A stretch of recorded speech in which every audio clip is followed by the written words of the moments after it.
প্রিয় দর্শক, আলাদিনের চেরাগ পাওয়া শ্রীলঙ্কার খবর। 2022 সাল হঠাৎ করে থমকে যায় দক্ষিণ এশিয়ার অন্যতম পর্যটন নির্ভর অর্থনীতির দেশ শ্রীলঙ্কা। পেট্রোল পাম্পে কয়েক কিলোমিটার দীর্ঘ লাইন, রান্নার গ্যাসের জন্য অপেক্ষা দিনের পর দিন, ওষুধের সংকটে হাসপাতাল, দিনে 10 থেকে 13 ঘন্টা বিদ্যুৎবিহীন জীবন, খাবারের দাম কয়েক মাসেই দ্বিগুণ। ফলাফল, রাজপথে জনতার বিক্ষোভ, এক পর্যায়ে বিক্ষুব্ধ জনতার দখলে যায় প্রেসিডেন্টের প্রাসাদ। প্রিয় দর্শক, আলাদিনের চেরাগ কোথায় পেল শ্রীলঙ্কা? দেউলিয়া থেকে আবার উচ্চ মধ্যম আয়ের দেশ বাংলাদেশের জন্য কি শিক্ষা? মাত্র 4-5 বছর আগে জ্বালানি তেল ছিল না, খাবারের জন্য মানুষের দীর্ঘ লাইন, বিদ্যুৎ ছিল ঘন্টার পর ঘন্টা বন্ধ। রাষ্ট্র নিজেই ঘোষণা করেছিল তারা বিদেশি ঋণ পরিশোধ করতে পারছে না। সেই শ্রীলঙ্কায় আজ আবার বিশ্ব ব্যাংকের তালিকায় উচ্চ মাধ্যম আয়ের দেশ হিসাবে ফিরে এসেছে। প্রশ্ন হলো, এটা কি কোনো জাদু, আলাদিনের চেরাগ, নাকি কঠিন কিছু অর্থনৈতিক সিদ্ধান্তের ফল? আর সবচেয়ে বড় প্রশ্ন, এই অভিজ্ঞতা থেকে বাংলাদেশের শেখার কিছু আছে কি? আজকের ভিডিওতে আমরা এই বিষয়গুলো সহজ ভাষায় বিশ্লেষণ করব। 2022 সালে শ্রীলঙ্কা ভয়াবহ অর্থনৈতিক সংকটে পড়ে। বিদেশি মুদ্রা রিজার্ভ প্রায় শেষ হয়ে যায়, জ্বালানি আমদানি করা সম্ভব হচ্ছিল না, ওষুধের সংকট দেখা দেয়, মূল্যস্ফীতি কয়েক গুণ বেড়ে যায়, জনগণের বিক্ষোভের মুখে প্রেসিডেন্টকেও দেশ ছাড়তে হয়েছিল। বিশ্বজুড়ে তখন একটি প্রশ্ন ছিল, শ্রীলঙ্কা কি আর কখনো ঘুরে দাঁড়াতে পারবে? শ্রীলঙ্কা কোনো জাদু করেনি, তারা কয়েকটি কঠিন সিদ্ধান্ত নিয়েছে। প্রথমত, IMF-এর কাছ থেকে প্রায় $2.9 বিলিয়ন সহায়তা নিয়েছে। তবে এই অর্থ বিনা শর্তে আসেনি।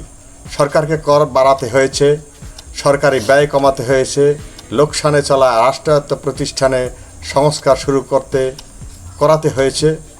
তারপরে বিদ্যুতের দাম সহ বিভিন্ন খাতে বাস্তবসম্মত মূল্য নির্ধারণ করতে হয়েছে। এর পাশাপাশি বিদেশি ঋণ পুনর্গঠন করা হয়েছে। অন্যদিকে পর্যটন আবার চালু হয়েছে। বিদেশে কর্মরত শ্রীলঙ্কানদের পাঠানো রেমিটেন্সও বেড়েছে। ফলে ধীরে ধীরে ডলার সংকট কমেছে, অর্থনীতি স্থিতিশীল হতে শুরু করেছে। 2026 সালের 1 জুলাই বিশ্বব্যাংক নতুন আয়ের শ্রেণীবিন্যাস প্রকাশ করে।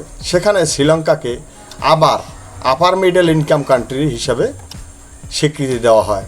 তবে এখানে একটি গুরুত্বপূর্ণ বিষয় আছে। বিশ্বব্যাংক বলেছে এই সাফল্য এখনও নাজুক।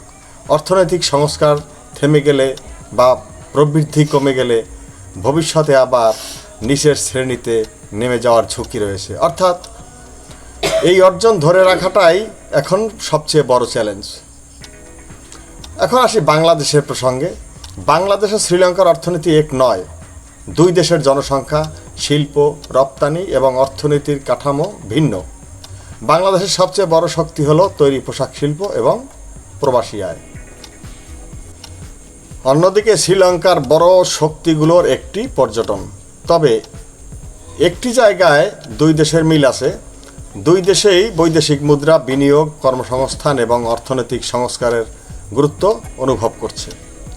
বিশ্বব্যাংক এখনও বাংলাদেশকে লোয়ার মিডল ইনকাম কান্ট্রি তালিকায় রাখলেও ভবিষ্যতে আপার মিডল ইনকাম দেশে উন্নীত হওয়ার লক্ষ্য নিয়ে বিভিন্ন উন্নয়ন কর্মসূচিতে সহায়তা করছে।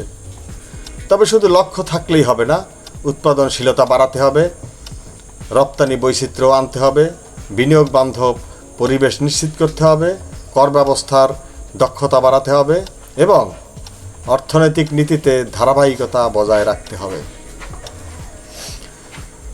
শ্রীলঙ্কার গল্প আমাদের একটি বিষয় পরিষ্কার করে, কোনো দেশ একদিনে ধ্বংস হয় না, আবার একদিনেও সফলতা পায় না।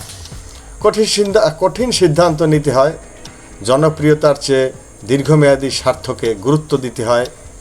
আজ শ্রীলঙ্কা কিছুটা ঘুরে দাঁড়িয়েছে, কিন্তু তাদের পথ চলা এখনও শেষ হয়নি। বাংলাদেশের জন্য সবচেয়ে বড় শিক্ষা হলো, শক্তিশালী অর্থনীতি গড়ে তুলতে হলে স্থিতিশীল নীতি, উৎপাদনশীল বিনিয়োগ, রপ্তানি বৃদ্ধি এবং সুশাসনের বিকল্প নেই। শ্রীলঙ্কার এই অভিজ্ঞতা থেকে বাংলাদেশ কী শিক্ষা নিতে পারে?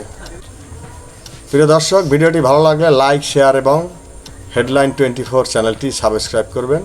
ধন্যবাদ। আবার দেখা হবে পরবর্তী ভিডিওতে।